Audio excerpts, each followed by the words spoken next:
I'm 83 years old. I have, in this house, 47 years of letters, not emails, not messages on a screen. Letters, handwritten, some typed on machines that no longer exist, some written on paper so thin you can see the light through it if you hold it up to the window. I have kept every one of them, and most of the people who wrote them have forgotten my address, not because they moved, because they died. I'm not telling you this for sympathy. I don't want sympathy. I'm telling you this because these letters are full of people, real people, specific people, and those people deserve to be more than paper in a box in a house that will eventually be emptied by strangers who don't know their names. I am the last one who knows most of these names. I am the last one who remembers why they mattered, and so I am going to tell you about them because someone should, and because I don't know how much longer I'll be the one who can. That is the only reason I'm here today. Not to teach you something, not to sell you anything, simply to say there were people. Let me tell you about them. I was born in 1942 in a small town in western Ohio that doesn't exist the way it existed then. In those days, a town was a complete world. You knew every face on every street. You knew which houses had trouble in them and which houses had music in them and which houses had both. The air smelled like cut grass and coal smoke and whatever Mrs. Halverson 3 doors down was cooking on any given evening, which was usually something with onions. Life moved at the speed of walking, which is to say it moved slowly enough to be seen. You could watch a day happen. You could stand on a porch and watch an entire Tuesday pass, from morning light to evening dark, and feel that you had witnessed something, though you couldn't say exactly what. I want to tell you about 4 people. I want to tell you about them the way a biographer would, carefully, with love, with the details that made them exactly themselves and no one else. The first is my wife, Dorothy Ann Marsh, who became Dorothy Ann Calloway when she married me in the summer of 1965 in a church that no longer stands. Dorothy was not a woman who made a dramatic entrance into any room. She came in quietly, sat down near the window if she could, and began paying attention. That was her nature. She paid attention with an intensity that most people saved for emergencies. She paid attention to ordinary things, to the way light moved across a kitchen floor in the late afternoon, to the exact sound a particular bird made in the oak tree outside our bedroom window, to the way I held my coffee cup in both hands when I was tired and in one hand when I was well. She noticed everything. She forgot almost nothing.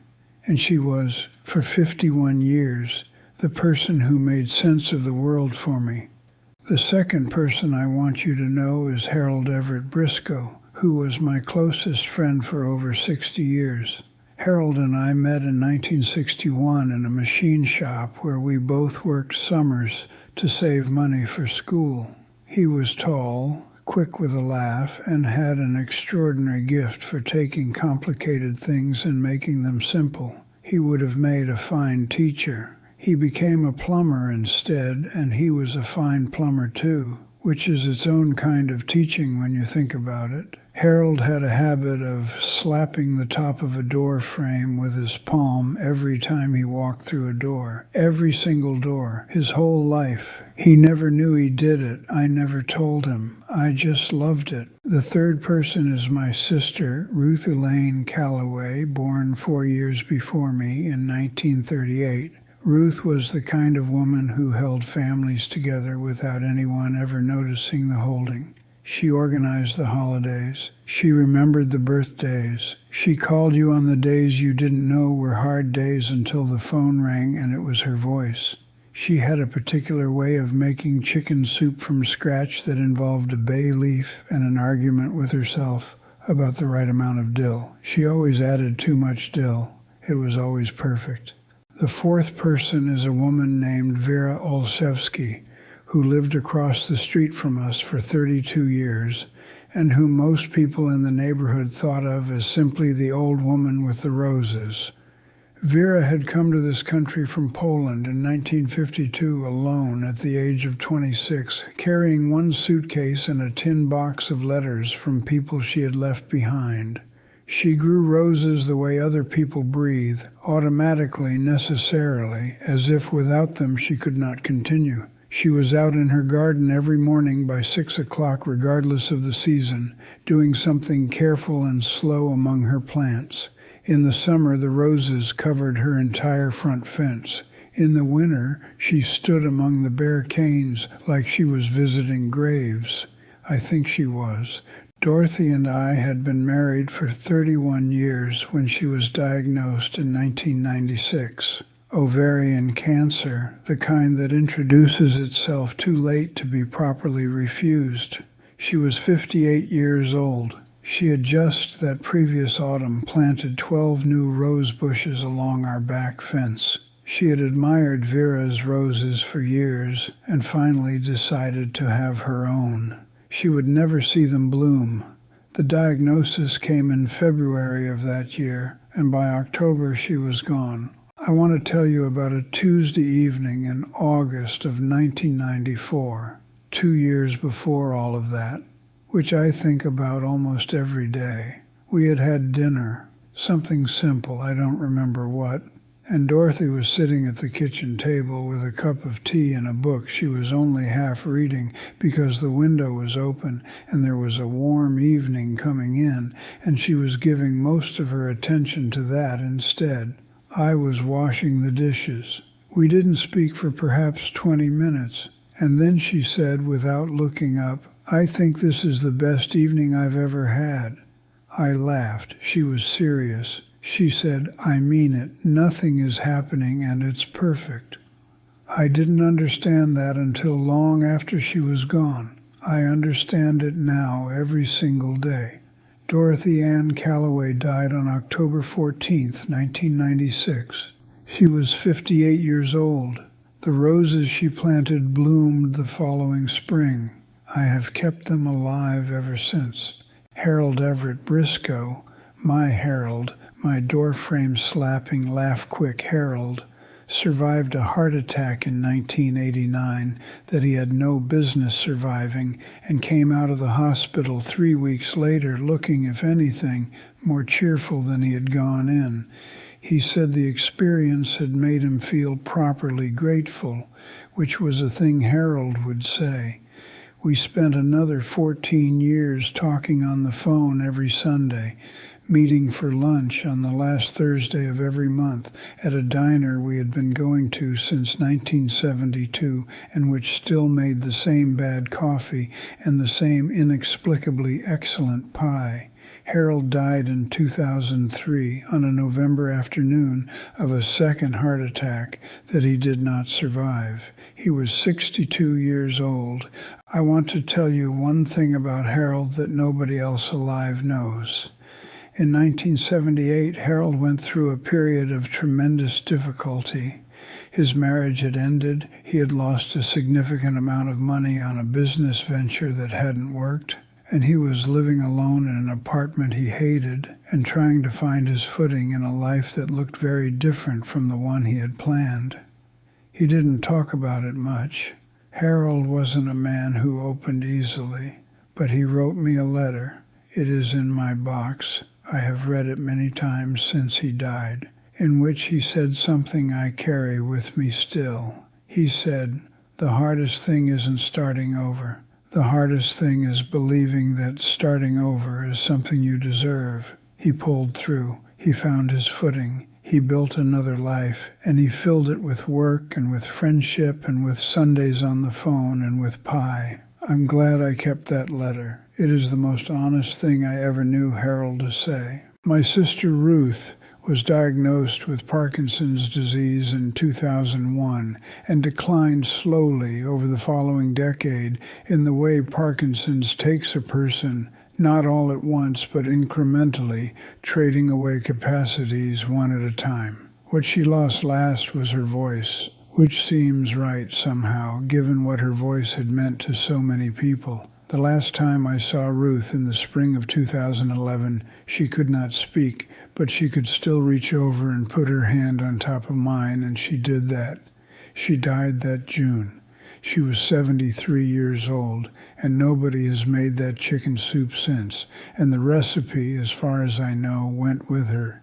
Vera died in 2009 at the age of 83. She died alone early in the morning in her bedroom with the window that faced her rose garden. I know this because I was the one who found her. I had not seen her garden light come on at 6 that morning, which was unusual enough to make me cross the street. The front door was unlocked, as it always was. Her roses were in full bloom that week. 12 people came to the funeral. I was one of them. After the service, I went back to her house. Her son had given me a key. There was some business with the plants to sort out. And I stood in her kitchen and I understood that I was standing in the remains of a complete life that the world would finish forgetting within a generation. She had those letters, you know, that tin box she'd brought from Poland in 1952. I don't know what happened to them. There was a morning in the spring of 2015 when I sat down at my kitchen table with a cup of coffee and my address book, the actual paper kind, a blue one with my initials on the cover that Dorothy had given me in 1988, and I opened it with the intention of calling someone. I don't remember who I meant to call. I went through the pages one by one, and I found that I had drawn a line through most of the names, a pencil line done quietly over the years, whenever someone had gone, and I sat there looking at this address book, and I counted the lines. I counted them 3 times because the first 2 times I thought I had made an error. I had made no error. I was, at that point, the last living person who had known most of the names in that book. Not acquaintances, people. People I had eaten with and argued with and laughed until I couldn't stand up with and sat in silence with on late summer evenings. Gone. All of them gone and gone. And the understanding that settled over me then was not grief, precisely. I had done grief. I had done it many times, and I knew its shape. This was something quieter and in some ways heavier. This was the understanding that I was not merely a man who had lost people. I was the last archive of those people. I was the final place their specific particularities existed in the world. Harold's habit with the door frames, Dorothy's way of watching a Tuesday evening, Ruth's argument with herself about the dill, Vera's 6 o'clock garden light. These things existed nowhere on earth except in me, and I am 83 years old. I am not going to be here forever. I don't say that with fear. I say it with a sense of responsibility, which is a different thing entirely. I have work to do. There are names I need to say aloud so that they exist, briefly, in someone else's mind as well, because that's how it works. That's the only way anything survives. Someone has to say the name. Someone has to say, there was a man named Harold Everett Briscoe, and he slapped every door frame he walked through, and he once wrote me a letter about deserving to start over, and he made me laugh for 60 years. Someone has to say that. I'm the only one left who can. You lose a person and you think that's the loss. You grieve the absence, the empty chair, the phone that doesn't ring on Sunday mornings. But the real loss, the one that comes quietly, years later, is something else. It's the moment you realize you're starting to forget the exact sound of their laugh. Not that they laughed, not how often, but the specific sound of it, the pitch of it, the way it started, whether it built slowly or arrived all at once. You can love someone with your whole heart for 50 years and still lose the sound of their laugh. It goes, and then the only person who had it is gone too, and it's gone from the world entirely. Dorothy used to hum while she was doing anything that didn't require her full attention. Cooking, folding laundry, reading something that wasn't quite holding her. She didn't know she hummed. It wasn't any particular song most of the time, just a sound that meant she was content, that she was here, that the world was functioning in a way she found acceptable. I can still hear it. Some mornings I wake up and I can hear it with a clarity that startles me. I don't know how much longer I'll have it. I am telling you about it now so that it exists for a moment outside of just me. My wife's name was Dorothy Ann Calloway. She liked the late afternoon light more than any other light. She laughed at things she found genuinely absurd, not at things she was expected to laugh at. She always said that the best conversations happened when nobody was trying to have one.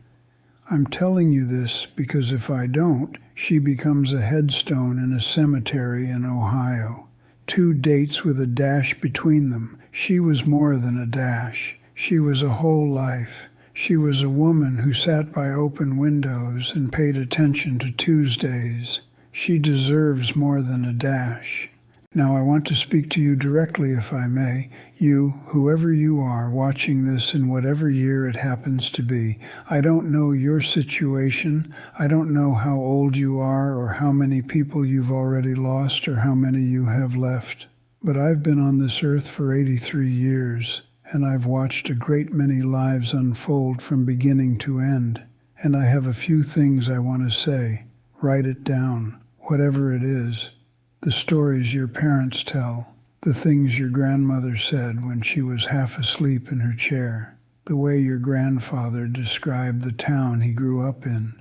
Write it down before you forget, because you will forget, and before they're gone, because they will go, and before you think you have more time, because you have less than you think. Every family is an archive. Every old person you know is a library. And some of those libraries are closing soon, and they will not be replaced.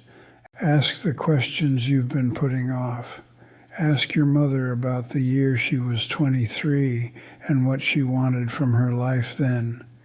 Ask your father about the worst thing that ever happened to him and how he carried it. Ask your grandparents about the world before you were born in it. You think you have time to ask these things later. You don't. I promise you, speaking from the other side of all of it, you don't. Understand that people are the only thing that matters, not the things they built, not the promotions they earned, not the arguments they won. The people, the actual people, the specific weight of a specific hand on top of yours on a spring afternoon, the sound of a specific laugh. That is the only thing that I have found at 83 years old with 47 years of letters in a box to be irreplaceable. Everything else can be rebuilt. People cannot.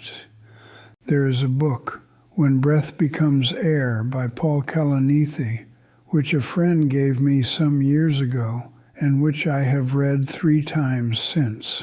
It is a young man writing about the end of his life, and it says things about time and meaning and what we are doing here that I have tried to say my whole life and could not. Read it. There is also a book called The Year of Magical Thinking by Joan Didion, which is the most honest account of grief I have ever encountered, and which should be read by anyone who has lost someone they loved so completely that the world stopped making sense for a while. And there is a book called Tuesdays with Maury by Mitch Albom, not because it will tell you anything you don't already suspect, but because sometimes we need someone to say the true things plainly, and that book does it with a gentleness that I admire. I want to say one more thing here, and I want to say it plainly. If you are carrying grief, real grief, the kind that settles on your chest in the morning before you're fully awake, the kind that changes the taste of food and the color of light. Please don't carry it alone. Please talk to someone, a doctor, a counselor, someone who has been trained to help carry what grief weighs. I carried mine alone for too long, out of some old idea that surviving was the same as being fine. It is not. Surviving and being fine are different things, and asking for help with one does not compromise the other. Please, talk to someone. I am 83 years old. I wake up each morning in a house that has 47 years of letters in a box in the back room and 12 rose bushes along the back fence that were planted by a woman who died in 1996 and whose roses I have kept alive because they were the last thing she put into the earth, and it seemed wrong to let them go. I make my coffee. I sit at the kitchen table where Dorothy sat with her tea on that August evening in 1994, the best evening she'd ever had. Nothing happening. I remember them. I say their names. Dorothy, Harold, Ruth, Vera. That is my work now. Not building, not arriving anywhere or proving anything to anyone. Just remembering and saying the names aloud so they live a few minutes longer in a world that has mostly moved on from them. That is all I can offer. That is everything I can offer. If you remember any of these names after today, Dorothy, who hummed without knowing she was humming, Harold, who slapped every door frame, Ruth, who always added too much dill, Vera, who was out in her garden at 6 every morning, even in winter because she was visiting something. If even one of those names stays with you, then they lived a little longer today. They moved through your mind for a moment. They were real again, briefly, in a world that has mostly forgotten them. That is enough. That is more than enough. That is, I think, all any of us can hope for. There are more stories here, more names, more letters in the box, more lives that were full and specific and unrepeatable. Come back when you're ready. I'll be here. I'm still remembering.